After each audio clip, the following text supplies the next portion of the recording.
Rain pounded against my shoulders, cold enough to bite through my jacket, but I barely noticed. I was kneeling in the soaked grass, mud clinging to my jeans, my arms wrapped around the wooden cross that marked my mother's grave. "Mom, I can't take it anymore," I whispered, my voice trembling in the wind. The rain blurred my vision, but it wasn't just the storm. My eyes were burning with tears I couldn't stop. "Please help me. I don't know how to live with her anymore." The words tasted bitter. I had never begged for anything in my life, not like this.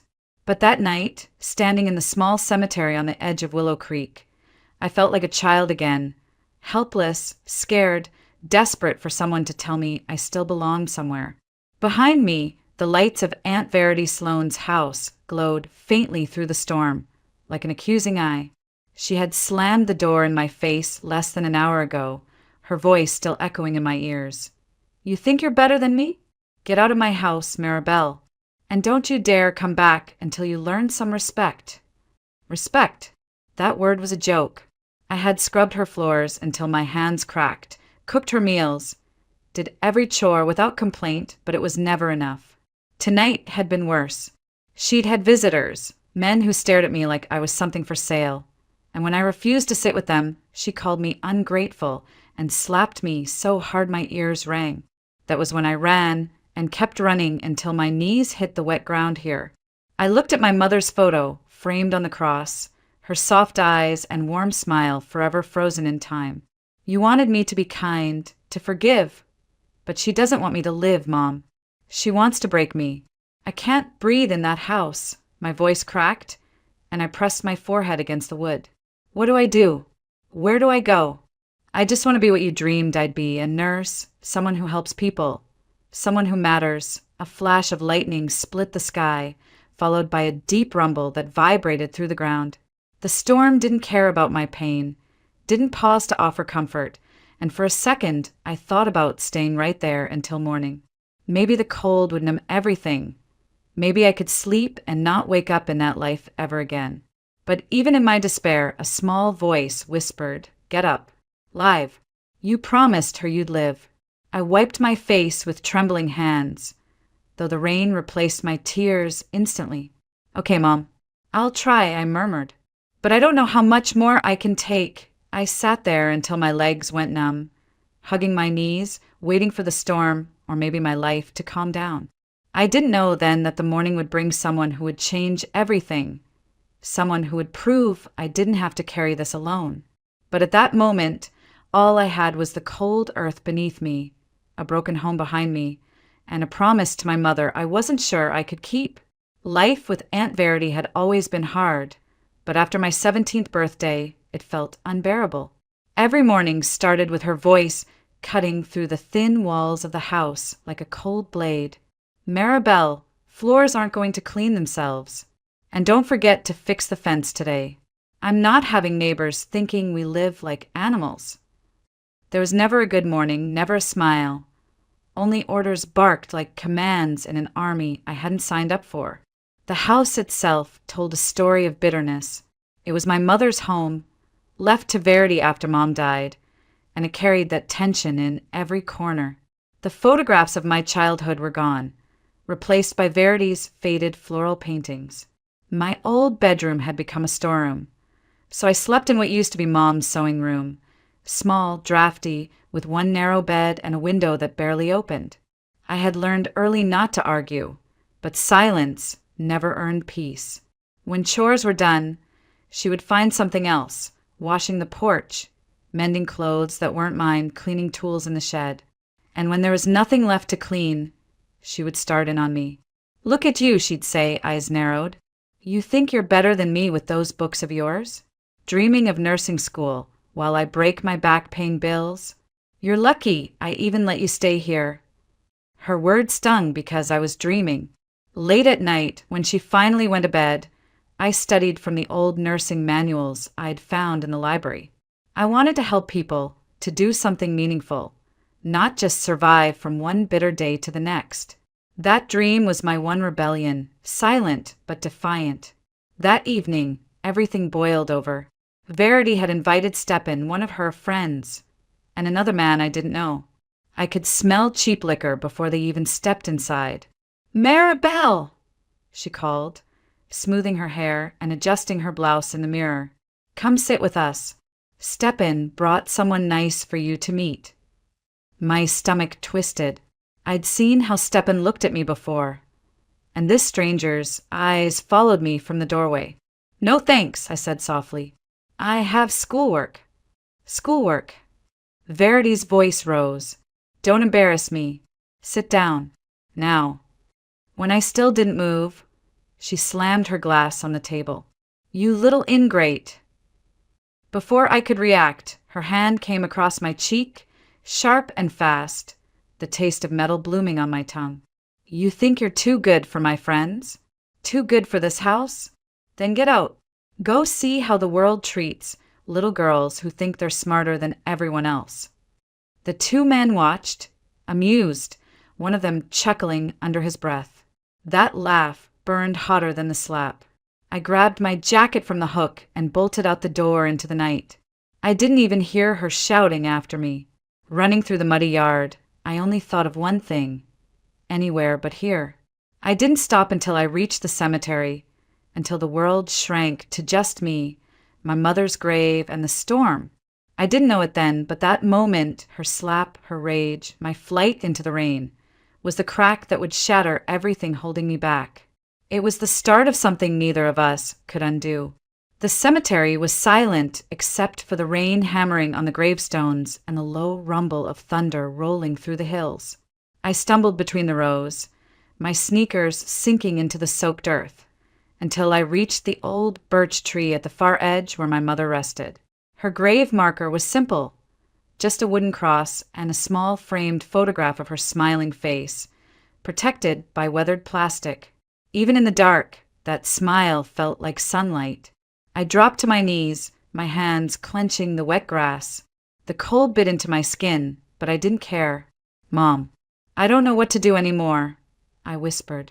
My voice cracked, barely audible over the wind. "She hates me. I can see it in her eyes every day. I can't breathe in that house. I can't even dream there without feeling guilty." The storm whipped my hair across my face as if trying to shake me awake, but I stayed still, staring at that picture. My mother had worked her whole life as a nursing assistant, never finishing her own education because she'd chosen me over everything else. "You're going to do it, honey," she used to say, brushing my hair behind my ear as I studied. "You're going to make a difference." I laughed bitterly through tears. "Some difference? I'm just the housemaid now, and she wants to marry me off to some man who looks at me like I'm property. I can't do it, Mom. I can't live like her. I want to help people, not just survive from one paycheck to the next." Angry at the whole world, my words trailed off as my shoulders shook. A gust of wind sent water streaming down the cross, almost like tears sliding from my mother's picture. Something about that image broke me even more. I leaned forward, pressing my forehead to the cold wood. "I promised you, remember? I promised I'd keep going, that I'd live a life worth something. But I don't know how. I'm so tired, Mom. I feel like I don't belong anywhere." The silence around me grew heavy, and for a second I thought of just staying there all night, letting the storm take me. No chores, no yelling, no fear of tomorrow, just peace. But deep down, another voice whispered, "Get up, Maribel. Live. You owe me that much." I lifted my head slowly, gripping the wooden cross like it was the only solid thing in my life. "Okay, Mom. I'll try. I don't know how yet, but I'll try." I sat there for what felt like hours, numb and shaking, until exhaustion finally pushed me into a daze. The rain slowed to a drizzle, and that was when I heard a voice, faint, uncertain. "Maribel, is that you?" I turned my head, blinking through the dim morning light. Mrs. Eleanor Bates, our elderly neighbor and former school teacher, stood at the edge of the cemetery holding an umbrella. Her eyes widened when she saw my soaked clothes and pale face. "Sweetheart, what on earth are you doing out here? You're freezing." I tried to stand, but my legs gave out, a wave of dizziness washing over me. That was when she rushed over, her warm hands gripping my shoulders. "Oh, dear, you're burning up. Come on, let's get you home." I didn't even have the strength to argue. For the first time in years, someone was holding me without anger, without judgment, and I let myself lean into that small pocket of kindness as everything went dark around the edges. When I woke, the smell of chamomile tea and laundry soap wrapped around me like a soft blanket. I was lying on a small couch in Mrs. Bates' living room, an old knitted quilt pulled up to my chin. For a moment, I didn't move, unsure if everything at the cemetery had just been some fever dream. But then the ache in my body reminded me it was real. My head throbbed, and each breath burned my chest. Mrs. Bates shuffled in from the kitchen, still wearing her raincoat over her floral house dress. "Good, you're awake," she said gently, her voice trembling with worry. "Child, you're burning up. I've already called the clinic. Dr. Reed is on his way." I tried to sit up, mumbling, "I'm fine, really." But she pressed a firm hand to my shoulder. "No, you are not fine. You slept in the rain all night, Maribel. You're lucky I went to visit my husband's grave early this morning, or who knows what would have happened." I wanted to argue, but another wave of coughing tore through me, leaving me weak and dizzy. She shook her head and placed a steaming cup of tea in my hands. "Sip this, slowly." It wasn't long before the sound of a car pulling up reached the porch. Moments later, a man stepped into the room, tall, mid-30s, with kind eyes behind dark-rimmed glasses. His coat was damp from the drizzle outside, and a stethoscope hung around his neck. "Maribel Lane?" he asked softly, crouching down to meet my eyes. "I'm Dr. Cashin Reed. Mrs. Bates called me about you." I nodded weakly. He placed 2 fingers on my wrist, checking my pulse, then gently touched my forehead. "High fever, breathing tight?" "Feels like someone sitting on my chest," I admitted. He listened with his stethoscope, brows furrowing as he moved it across my back and chest. "You've got a nasty case of pneumonia. We need to get you to the hospital for a few days. You'll be fine, but no more nights in the rain, all right?" His tone was kind, not scolding, and for some reason, that simple kindness made my eyes burn all over again. I don't have insurance," I whispered. He smiled faintly. "We'll figure it out. Your job right now is to get well, not worry about bills."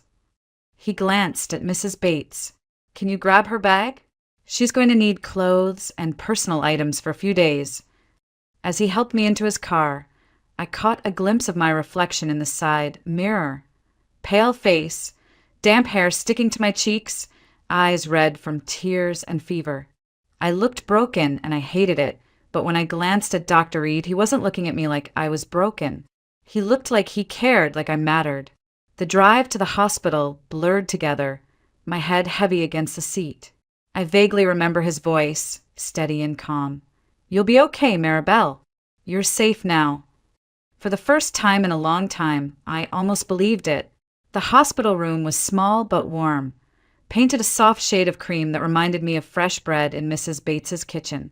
For the first 2 days, I drifted in and out of fevered sleep, waking to the steady hum of medical equipment and the occasional beep of a monitor. Nurses came and went with quiet efficiency, but it was Dr. Reed's presence that anchored me. He didn't just check charts and walk out like I'd seen with other doctors when my mom was alive. He lingered, talked, asked questions that had nothing to do with fevers or lab results. On the 3rd morning, I woke to see him sitting by the window, flipping through a patient file. When he noticed I was awake, he smiled. "How's the breathing today?" "Better, I think," I said, my voice hoarse. He checked my lungs, nodding approvingly. "Good progress. You'll be out of here soon if you keep improving." He sat back and studied me for a moment. "Maribel, do you have plans after high school?" The question startled me. No one had asked about my future in years, except to tell me it was hopeless. I hesitated. I wanted to be a nurse like my mom dreamed of being, but things changed. He didn't push. "What kind of nurse?" Emergency, maybe. Somewhere I can help when it matters most. Something flickered in his eyes. Respect, maybe even admiration. That's not an easy path, but it's a good one. You'd be surprised how many people quit when things get hard. But you strike me as someone who keeps standing back up, even when life knocks you down. I laughed bitterly. Sometimes I feel like life's been using me for a punching bag. He leaned forward, resting his arms on his knees. That's exactly why people like you make the best nurses. You know what pain feels like, so you don't turn away from it when you see it in others. You lean in. His voice softened. Don't let anyone steal that from you, Maribel. Not circumstances, not people who can't see your worth. For a moment, I couldn't speak. No one had ever said something like that to me. Not as if it was obvious, as if it was already true. My throat tightened and I blinked hard. Thank you, he smiled, standing. Rest now. You'll need your strength. And when you're out of here, if you want advice on nursing programs, come find me. I mean it. When he left, I stared at the ceiling, the words echoing in my mind. Don't let anyone steal that from you. It was strange how just one person believing in me made the weight I'd been carrying feel a little lighter. For the first time in years, I thought maybe my life could be more than just surviving Aunt Verity's anger. Maybe I could actually build something of my own. I was discharged from the hospital 4 days later. My lungs still sore, but strong enough to breathe without the tightness that had scared me that first morning. Dr. Reed gave me a prescription, a small stack of papers about pneumonia recovery, and a quiet smile as he said, "Remember what we talked about. Don't give up on your dream." Mrs. Bates drove me home in her old sedan, the smell of peppermint gum and lavender lingering inside. I wished the drive would never end. But Willow Creek was small, and soon enough, Aunt Verity's house came into view, its peeling paint and sagging porch looking exactly as I'd left it. She was waiting at the door, arms crossed, face pinched tight. "So you decided to come back," she said flatly, as if I'd run off for fun instead of collapsing in a cemetery with pneumonia. "I was sick, Aunt Verity. Mrs. Bates found me. You think I don't know?" she snapped. "Half the town's been whispering about how poor little Maribel ended up in the hospital. You embarrassed me. Again." I swallowed hard, trying to keep my voice calm. "I didn't ask to get sick." She waved me off. "I don't want excuses. What I want is for you to stop with these ideas. Nursing school? Moving away. That's nonsense. You have a roof here, food work. That should be enough for a girl like you." A familiar heaviness pressed down on my chest, but this time it wasn't pneumonia. It was the feeling of my life shrinking. "It's not enough," I whispered before I could stop myself. Her eyes narrowed. "What did you say?" I met her gaze, surprising even myself. I said, "It's not enough, Aunt Verity. I want more than just surviving. I want to go to school to be something." She laughed, a sharp, humorless sound. You? You think you're special? No, Maribel. You'll stay here, do your chores, and be grateful. Or you can leave, and don't expect to come crawling back. For a moment, I considered arguing, but what good would it do? She didn't want to understand. She wanted control. "Fine," I said quietly. "I'll figure it out." Her lips curled in a mocking smile. "Good luck. You'll be back begging in a week." That night, in my tiny room, I sat on the edge of the bed holding one of the hospital's information sheets like it was a ticket to another world.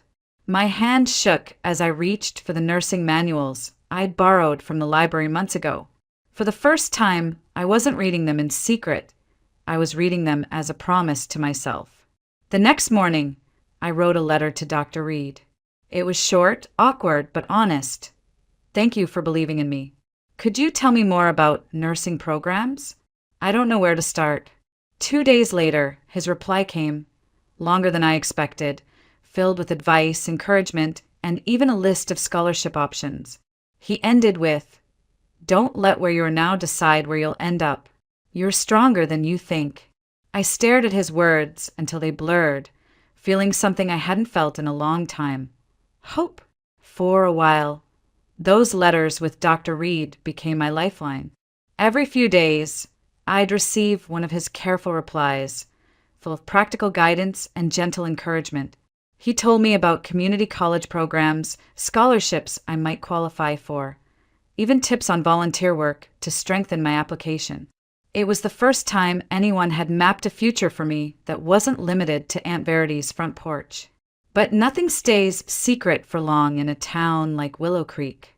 One afternoon, as I walked back from the library clutching his latest letter, I saw her, Antonia West, one of the nurses from the hospital, standing by the grocery store steps. She watched me with an odd smile, like she knew something I didn't. "Maribel, right?" she said, stepping into my path. Her voice had that sugary sweet edge that set my teeth on edge. "I've heard you've been close with Dr. Reed." I stiffened. "He's helping me with school applications, that's all." Her smile sharpened. "That's cute. You know he's engaged, right? Some big city girl. He doesn't exactly talk about it with patience, but, well," she leaned closer, lowering her voice. "Guys like him don't waste time on little charity cases. Don't get your hopes up." I wanted to argue, to tell her she was wrong, but something in her tone lodged like a splinter in my chest. That night, I tried to write another letter to Dr. Reed, but halfway through, I tore it up. What if she's right? What if I'm just some pity project?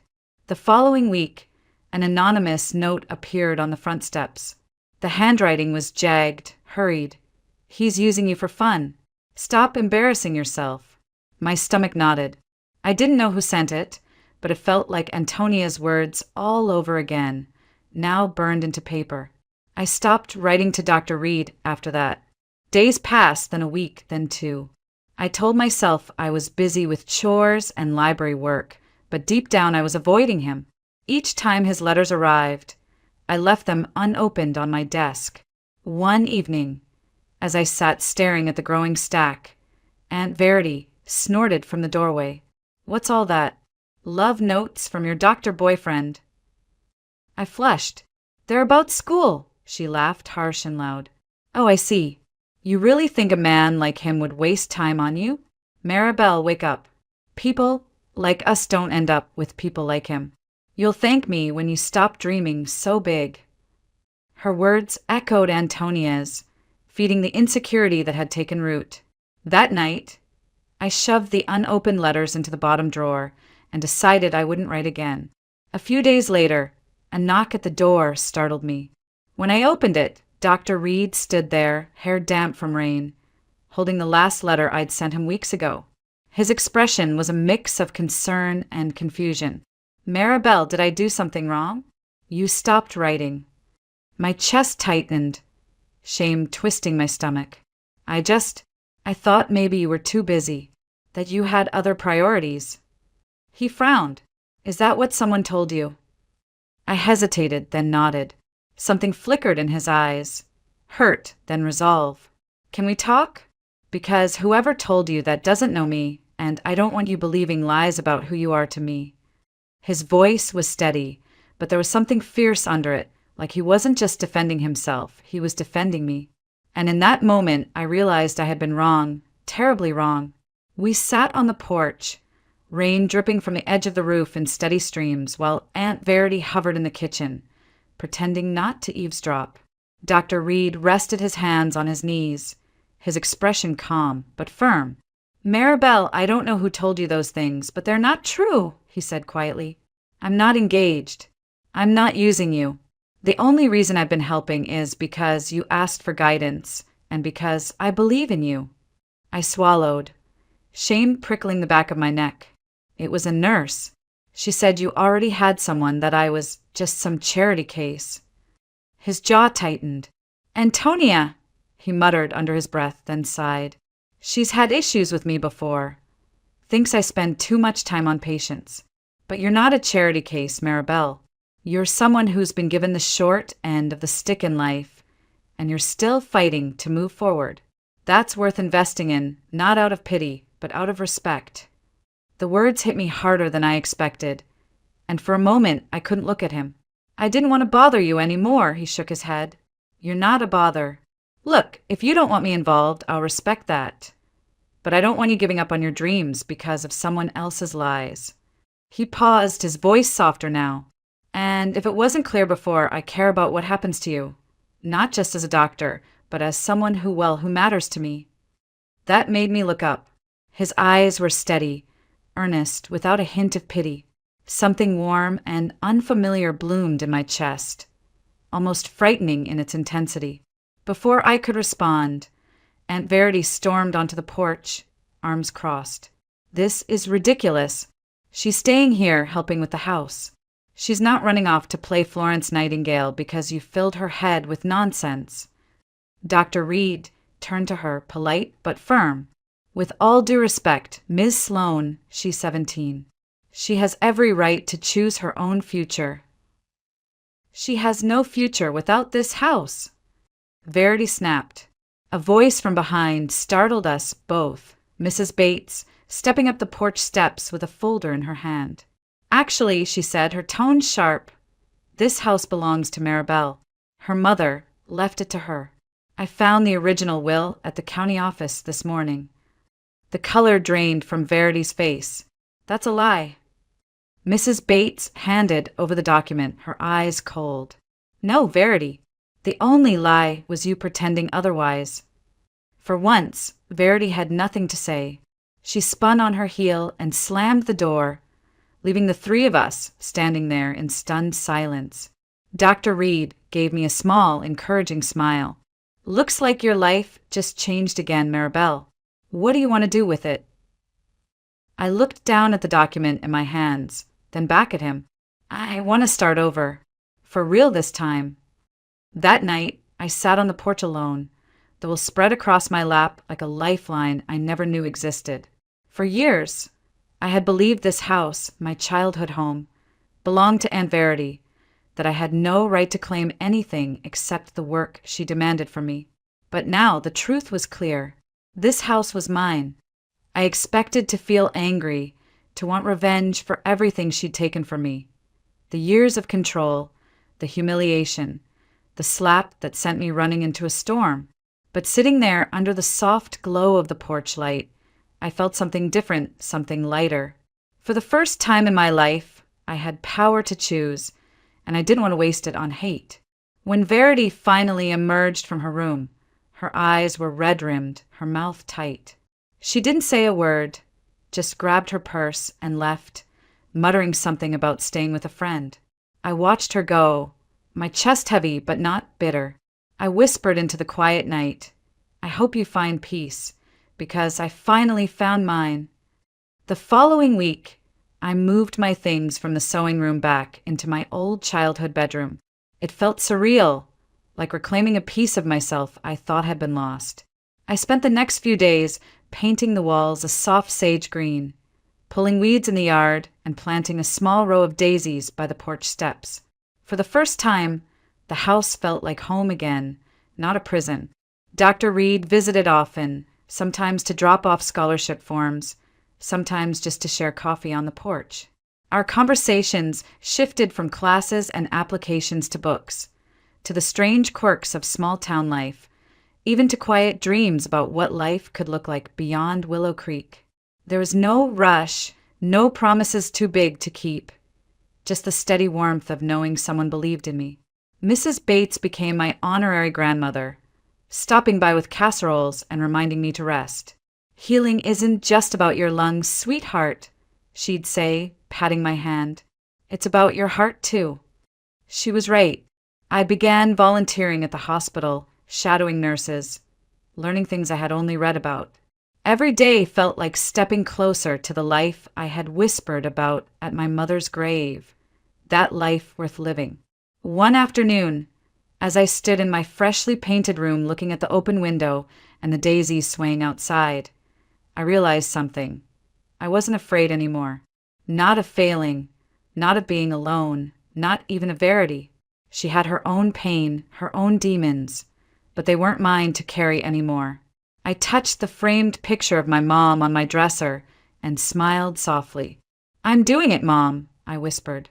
I'm really doing it. A month later, I found myself back at the cemetery, standing before my mother's grave, just as I had that stormy night. But everything felt different now. The sky was clear, the breeze gentle, and the daisies I'd planted at home were blooming in my hands, ready to be placed at her cross. I knelt, setting the flowers down, and brushed away a few fallen leaves from the marker. "Hey, Mom," I whispered, smiling softly. "Things are different now. I've started volunteering at the hospital. Dr. Reed's helping me with my classes. And the house, it feels like ours again, not a place I want to run from." My voice broke slightly, but it wasn't from pain, it was gratitude. I thought I had to fight for revenge to feel whole, but I didn't. I just had to choose something better. I had to choose me. I pressed my palm against the wooden cross, feeling the warmth of the sun even through the cool spring breeze. I kept my promise, Mom. I'm living. When I stood, I wasn't crying. For the first time in years, the weight on my shoulders had lifted completely. I turned, and there was Dr. Reed leaning against his car at the edge of the cemetery, watching quietly. He smiled when our eyes met. "You ready?" he asked. I nodded, walking toward him with steady steps. "Yeah, I'm ready." The drive back to Willow Creek felt lighter than any drive I'd ever taken. The house waiting for me was no longer a cage. It was a place of healing, of new beginnings. Mrs. Bates had promised to stop by for tea later, and my first day officially shadowing nurses was tomorrow. Life wasn't perfect, but it was mine now, shaped by my choices, my dreams, and the people who believed in me. Even Verity, wherever she was, no longer haunted me. I hoped she found the peace I had found. As we pulled into the driveway, I glanced at the daisies swaying gently in the breeze and smiled. "Thank you," I whispered to my mother, to the people who had stepped in when I had nothing left, and to myself for not giving up. Sometimes healing doesn't mean fixing broken people or getting even. Sometimes it just means choosing not to break with them and building something beautiful out of what's left. And for the first time, I knew I was going to be okay.